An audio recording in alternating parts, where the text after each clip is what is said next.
Pessoal, tudo bem com vocês? Iniciando mais uma segunda-feira de muito sucesso por aqui, iniciando mais um Inspire-se para trazer muita informação sobre saúde, beleza, bem-estar aí para sua casa. E no Inspire-se de hoje nós vamos falar um pouquinho mais sobre açúcar. Esse componente que está tão presente na nossa vida, na nossa alimentação. Quais são os perigos, quais são os contra, quais são os a favores de ingerir açúcar todos os dias. Vamos falar também sobre o álcool. Você consome muito vinho agora no inverno? Será que esse vinho do inverno, ele pode me engordar? Nós vamos conversar sobre isso também. Também falaremos sobre a relação das calorias, a relação da açúcar. Será que os alimentos que a gente consome, que já vem industrializado, eles possuem muito açúcar? Qual que é a relação? Como entender a quantidade de açúcar que tem nesses rótulos?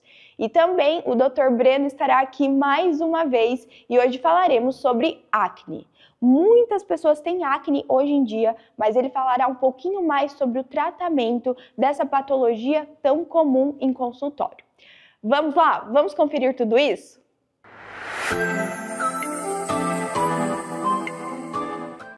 E o álcool? Será que ele engorda? Agora com esse friozinho a gente tem um costume maior de tomar um vinhozinho, de sair com os amigos, de sair com o marido. Mas será que esse álcool de final de semana, ele acaba me engordando? Ou aquelas tacinhas de vinho antes de dormir todos os dias? Então, qual que é a relação do álcool com o aumento de peso? Vamos lá, vamos entender um pouquinho mais isso? O álcool, ele é uma caloria vazia, tá? Então, toda bebida alcoólica, ela possui calorias. Tanto as mais fortes quanto as mais fracas, todas elas vão ter calorias que vão fazer você estar aumentando a sua ingestão calórica. Então, eu tomo vinho, mas eu não ingiro nada, eu não como nada junto. Isso vai engordar? Vai. Porque o álcool em si, a bebida, ela tem calorias, tá? Então, não importa qual bebida que você goste mais, ela possui calorias. Então, doutora, eu nunca mais vou poder beber? Você pode beber de vez em quando uma tacinha de vinho, mas não pode ser a sua regra. Então não pode ter uma frequência grande, porque o álcool engorda sim. E qual a diferença do álcool para a açúcar? Se a gente come, por exemplo, um pedaço de bolo, se eu comer agora, e for treinar no final do dia, eu vou acabar usando aquele pedaço de bolo como fonte de energia, porque o meu corpo entende que aquilo precisa ser usado como fonte de energia, é uma reserva energética que pode ser utilizada durante algum esforço. Já o álcool não. Tudo de álcool que nós ingerimos se torna uma caloria vazia.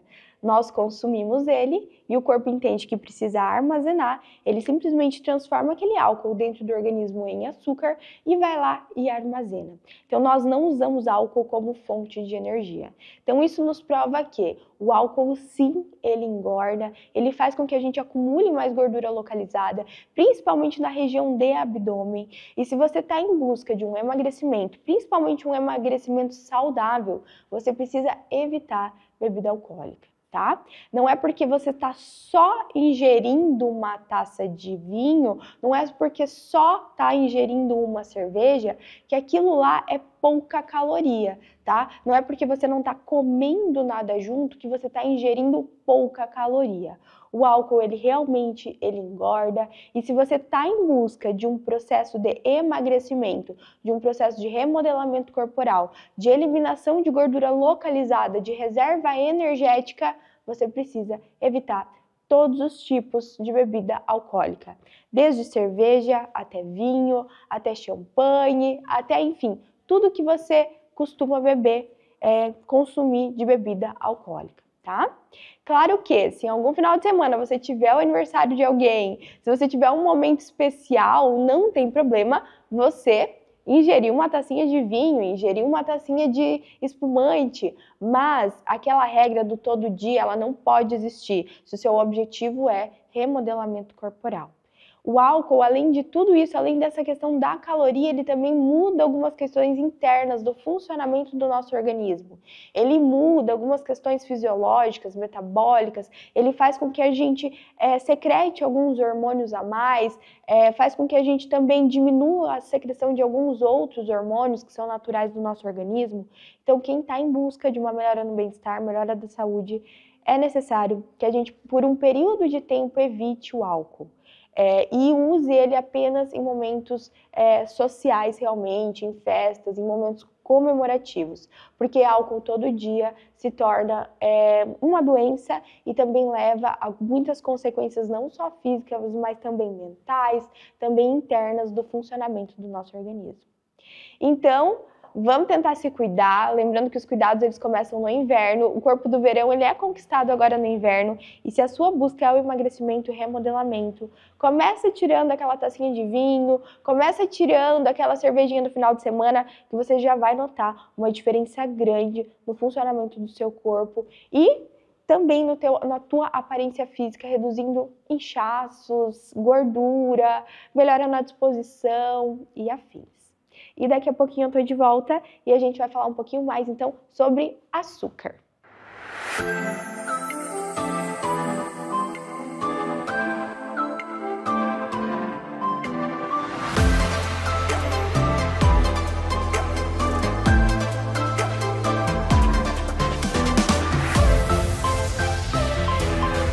Muito açúcar, pouco açúcar, açúcar, enfim.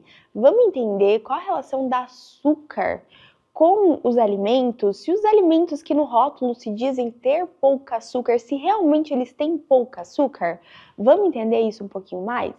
E aquela açúcar que a gente coloca no café, será que ela é inofensiva? Ou num cálculo, no final do mês, ela realmente vai trazer um prejuízo para a nossa saúde? Então a gente vai falar um pouco mais disso, eu vou mostrar na prática para vocês aqui no Inspire-se hoje. Mas antes, eu quero que você dê uma pensada nos alimentos que você vem consumindo no teu dia a dia. Eles são alimentos mais ricos em açúcar ou não? A açúcar a gente sabe que ela é uma fonte de energia para o nosso corpo, só que se consumida em quantidades exageradas, ela pode trazer muitos prejuízos para a nossa saúde. Um deles é a diabetes. Então, diabetes é uma doença que você pode nascer com ela geneticamente ou você pode adquirir ao longo da vida. E consumir alimentos com muito açúcar ou alimentos com glúten, trigo, enfim, eles podem levar a ter a diabetes muito aumentada no nosso organismo. E a diabetes, sim, ela é prejudicial, ela pode levar à morte, como ela também pode levar a ter outras doenças. Ela é uma porta de entrada para outras doenças. Mas isso tudo agora eu quero mostrar para vocês sobre açúcar, essa relação. Às vezes a gente se engana, acha que só uma colherzinha de açúcar ou só uma bolachinha que se diz fit tem pouco açúcar e na verdade isso não acontece. A açúcar ela tá aí e ela é prejudicial para a nossa saúde e eu vou mostrar isso tudo para vocês agora.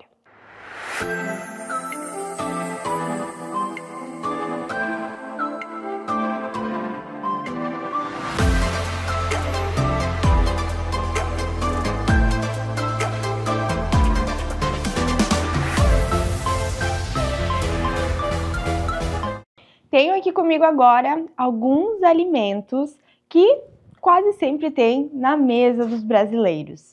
E a gente às vezes acha que é pouquinho, é inofensivo, mas eu quero trazer em volume de açúcar que esses alimentos têm. Claro que isso que eu tô fazendo não é para assustar ninguém, mas para conscientizar, para a gente ver o tanto de açúcar que a gente consome sem conseguir ver, sem ter essa noção do que é esse açúcar, tá? Então os alimentos que eu tenho aqui comigo hoje são um suco de caixinha, tá? Muito comum, às vezes a gente acha que o suco de caixinha, ele é mais saudável, que ele vai fazer menos mal que o refrigerante, e muitas das vezes nós estamos nos enganando, tá? Esse suco aqui, ele tem muito açúcar e daqui a pouco vocês vão ver em volume isso, tá? Outro alimento é a Coca-Cola, né? É o refrigerante. Lembrando que esse aqui é o refrigerante normal, não é refrigerante zero, tá? Um outro é o leite condensado, tá? Às vezes a gente acha, é só um pouquinho, mas esse pouquinho ele pode se tornar muito açúcar e daqui a pouco vocês vão ver, tá? Um iogurte, que também não é zero, tá? Um iogurte normal. Uma bolacha, tá? E 10 balinhas, tá? Então, agora vocês vão ver em volume o que é isso, tá? Em volume de açúcar. Lembrando que, novamente, não é para assustar, mas sim para conscientizar. Pensar, meu Deus, se eu comer isso tudo de uma vez, o tanto de açúcar que eu estou ingerindo sem ver, sem entender o que são esses alimentos, tá bom? Vamos começar, então, pelo iogurte, tá? O iogurte, que não é o iogurte zero, é o iogurte normal. Então, sempre que você for comprar um iogurte para você, para o seu filho, enfim, compra um iogurte zero, tá? Que aqui em cima de zero adição de açúcar. Que daí ele vai estar reduzido em quantidade de açúcar, vai ter só um adoçante ali para deixar um pouquinho mais docinho. Você já vai estar economizando um montão de açúcar, tá? Então, um iogurte deste aqui equivale a 27 gramas de açúcar, ou seja, esse tanto aqui de açúcar tem nessa embalagem de iogurte, tá? Se eu comer um iogurte desse e no mesmo dia eu for lá e ingerir 10 balinhas de iogurte, eu vou estar ingerindo mais 50 gramas de açúcar, tá? Que equivale a isso aqui, tá? Então, vamos lá. Olha o tanto de açúcar que a gente já consumiu indiretamente, tá? Sem a gente perceber, a gente já ingeriu tudo isso aqui, tá? No mesmo dia, eu resolvi que eu vou tomar essa coquinha aqui, tá? Então, eu vou lá e vou tomar ela inteira. Eu tomo um pouquinho de manhã, um pouquinho à tarde, o restante à noite. Inofensiva, né? E essa coquinha, ela tem 70 gramas de açúcar, tá? Então, eu vou lá e acabo ingerindo mais tudo isso aqui e mais um pouquinho de açúcar, tá? Então, se eu ingerir esses 3 alimentos, que são as 10 balinhas, o refrigerante e o iogurte normal, em um dia eu ingeri tudo isso aqui de açúcar indiretamente, tá? Sem eu perceber. Tirando o restante dos alimentos que já tem açúcar ou o cafezinho que a gente coloca açúcar. Vocês têm noção do tanto de açúcar que a gente ingere indiretamente? Isso aqui é bastante, tá? E a gente não vê, tá? Então, assim, por isso que é importante a gente ter o equilíbrio alimentar. A gente pode comer uma balinha por dia ao invés de comer 10 de uma vez. A gente pode fazer trocas conscientes, trocar esse refrigerante aqui por um refrigerante zero, trocar esse iogurte por um iogurte zero, tá? Que já vai fazer toda a diferença num saldo de açúcar no final do dia, tá bom? E aí, eu resolvo que eu vou comer uma bolachinha negresco no meio da tarde, tá? Vem poucas dentro, enfim, tô com vontade. E vou lá e vou ingerir essa bolachinha negresco, né? No meio da tarde, resolvi que eu quero comer uma bolacha. Essa bolachinha já tem mais 70 gramas de açúcar também, tá? Então, essa quantidade de açúcar aqui, tá? Essa bolachinha, tá? E aí, eu resolvo que eu vou vou tomar um suco, né? Porque eu quero trocar o refrigerante pelo suco. E na minha cabeça o suco, ele é mais saudável. E aí eu resolvi trocar o refrigerante pelo suco. Enfim, vou tomar um suquinho, porque o suco ele é mais saudável. Ele é 100% suco de maçã, é o que diz aqui na embalagem, né? A gente se engana com as embalagens, tá? E aí eu resolvo tomar um suquinho, tomo de manhã, coloco na geladeira, levo pro trabalho, tá? E aí eu já tô ingerindo mais 135 gramas de açúcar indiretamente. É bastante, né, pessoal? Então, assim, a gente se engana muito com os alimentos. E para finalizar, eu fiz um bolo, sem contar o açúcar que foi no bolo, tá? E eu fiz uma cobertura com leite condensado, que eu particularmente amo leite condensado, mas eu sei que eu preciso de equilíbrio, eu não posso comer um pote todo, uma caixinha toda dessa de uma vez, tá? Porque uma caixinha dessa possui 217 gramas de açúcar, tá? Equivalente a tudo isso aqui.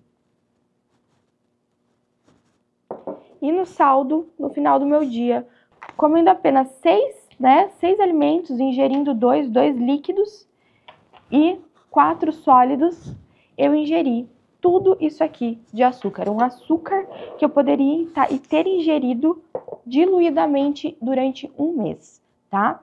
Então, isso aqui não é para assustar, mas para a gente ter um pouco mais de consciência. Os alimentos, eles possuem muita açúcar, tá? Alguns. E na nossa vida nós precisamos começar a ter trocas mais conscientes. Então, o refrigerante eu consigo trocar facilmente, esse suco eu consigo trocar facilmente por uma água com gás, tá? A bolacha a gente consegue trocar facilmente por um outro tipo de bolacha.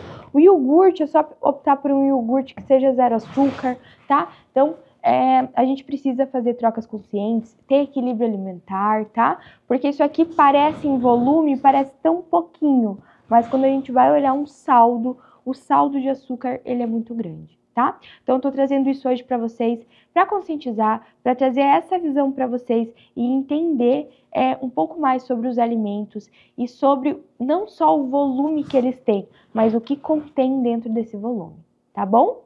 E daqui a pouquinho eu tô de volta, espero ter ajudado vocês. Não quero deixar vocês nervosos com isso, mas comecem a pensar e comecem a fazer trocas conscientes dentro da casa de vocês.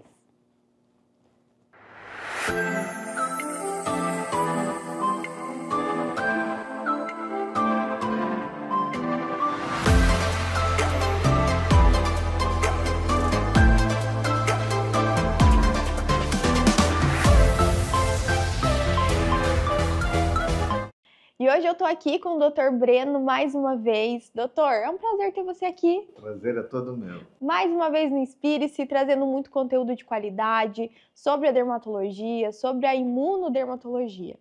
E hoje o nosso assunto é um assunto que é a dúvida de muita gente, eu tenho certeza, que é acne.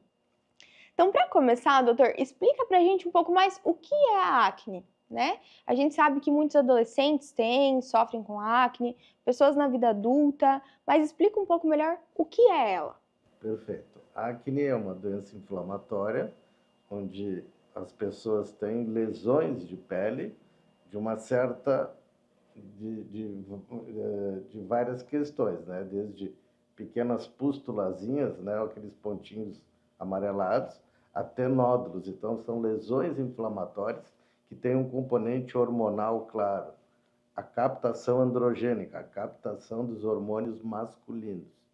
E a partir daí, nós vamos ter tipos de acne, né? Classicamente, o acne vulgar, o acne da adolescência, o acne do desenvolvimento, do espichão hormonal, né? Que é muito comum. Como eu tenho acne, eu tenho que ter uma tendência genética.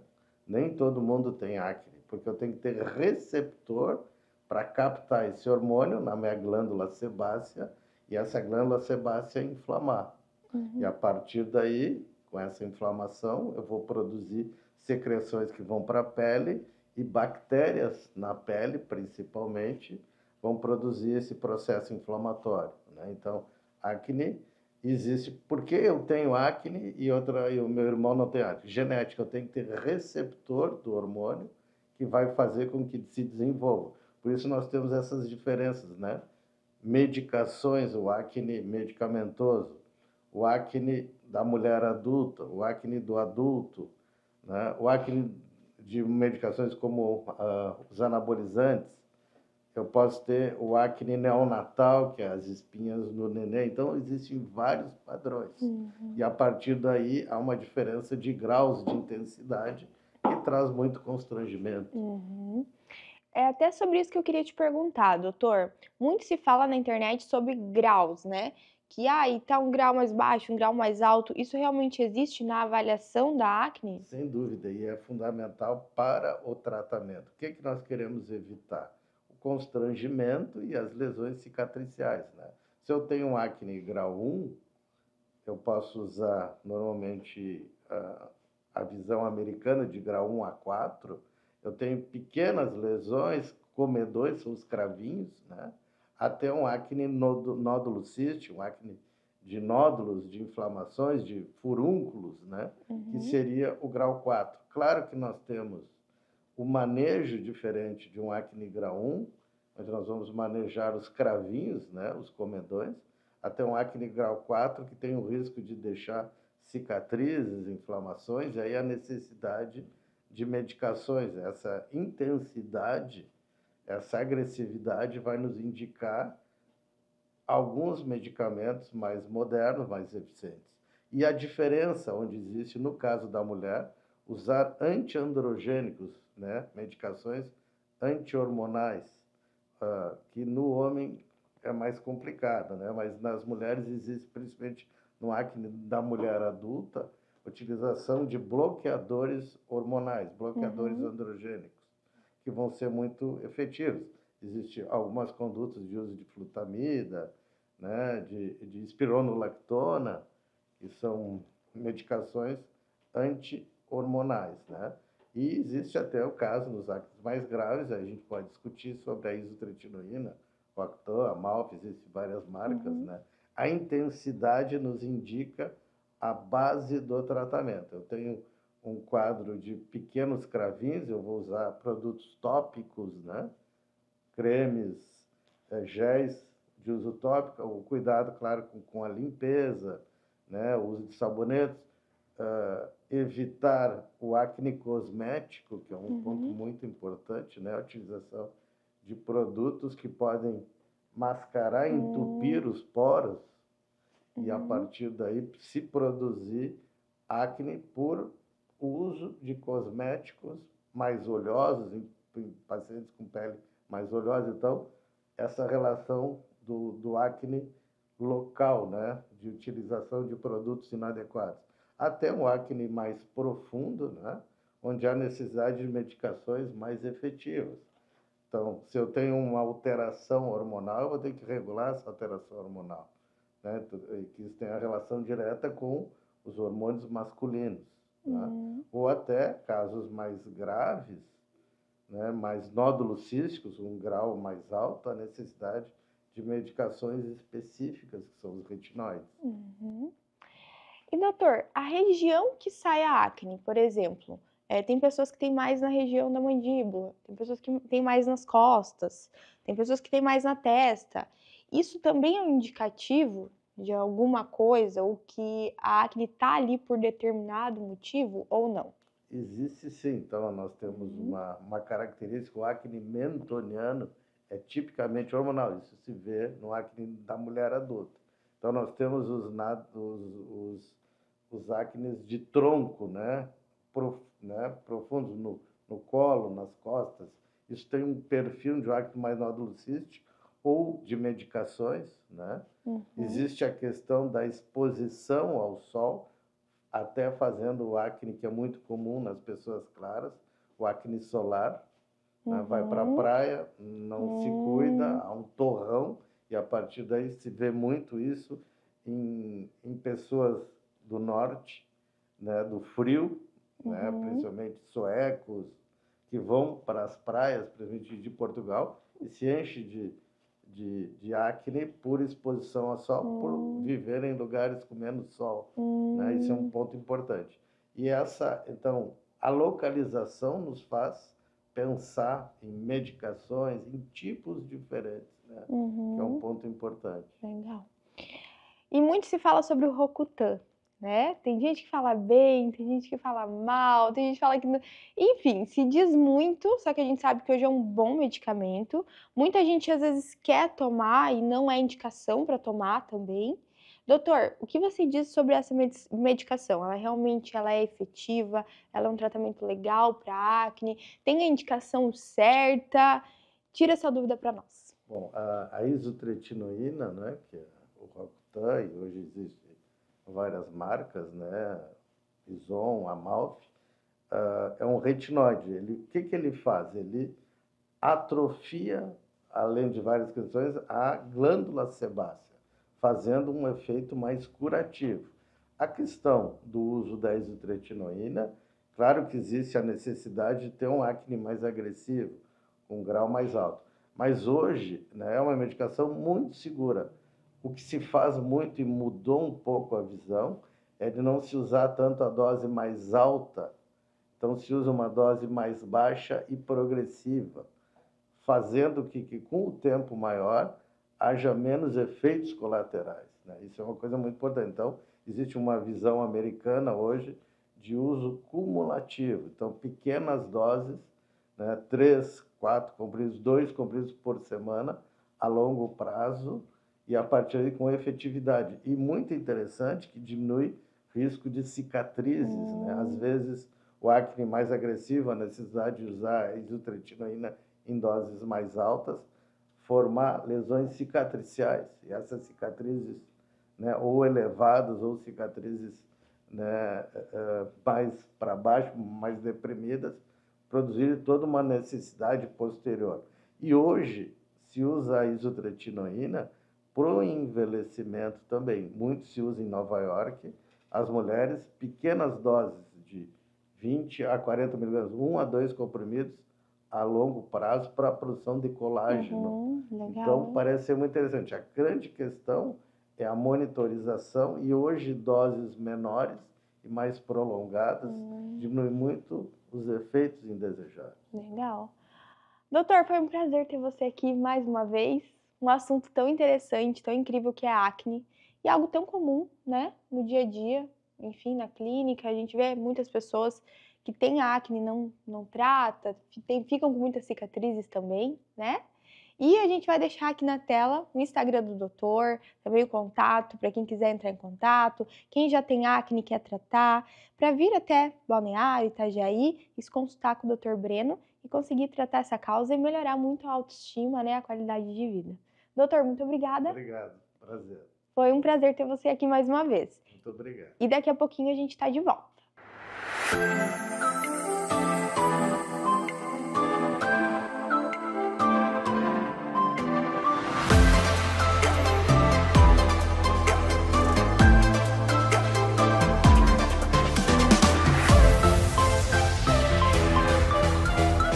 A felicidade.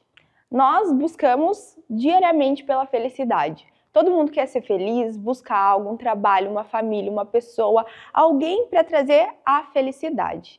Todos os dias estamos em uma constante busca de sermos felizes. Essa é a verdadeira fórmula da vida, é isso que a gente busca todos os dias.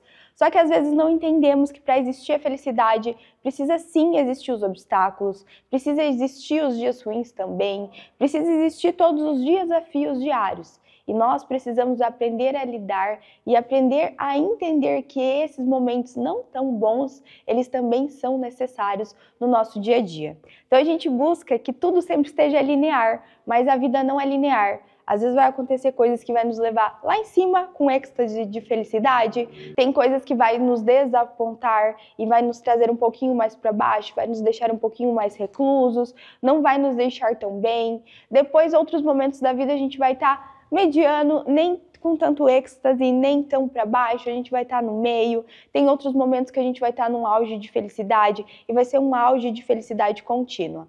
E nós precisamos aprender a entender todas essas fases e surfar todos esses momentos e não achar que a gente precisa viver o êxtase toda hora, porque a vida, ela não é linear, ela dá altos e baixos, ela traz desafios e nós precisamos entender tudo isso. Então, busque sempre a sua felicidade, mas entenda todos os momentos da sua vida, todos os desafios que você precisa passar, porque todos os desafios também trazem a sabedoria, trazem uma solução, trazem algo que você precisa aprender naquele momento. E o Inspire-se de hoje vai ficando por aqui. Eu amei estar aqui com você mais uma semana, trazendo muita informação de qualidade sobre saúde, beleza e bem-estar. E lembre-se sempre, você é o seu principal bem e tem o poder de mudar a si mesmo. Te encontro na semana que vem. Hoje eu vi as fotos, não queria ter visto antes, porque é assustador, assim, é maravilhoso. Eu tô super feliz, minha autoestima tá lá em cima. A cinta hoje está sendo como um acessório, na verdade, porque eu sem ela continuo linda. Venham, gente, venham, porque assim vale a pena cada centavo. Eu tô muito feliz. Ai, muito obrigada, sua linda. linda. Ai, obrigada. Tô diferente, bonita. Até minha filha fala assim que eu sem cinta e com cinta é a mesma coisa, que é muito nítido a diferença. E eu tô muito feliz. Ai, eu também.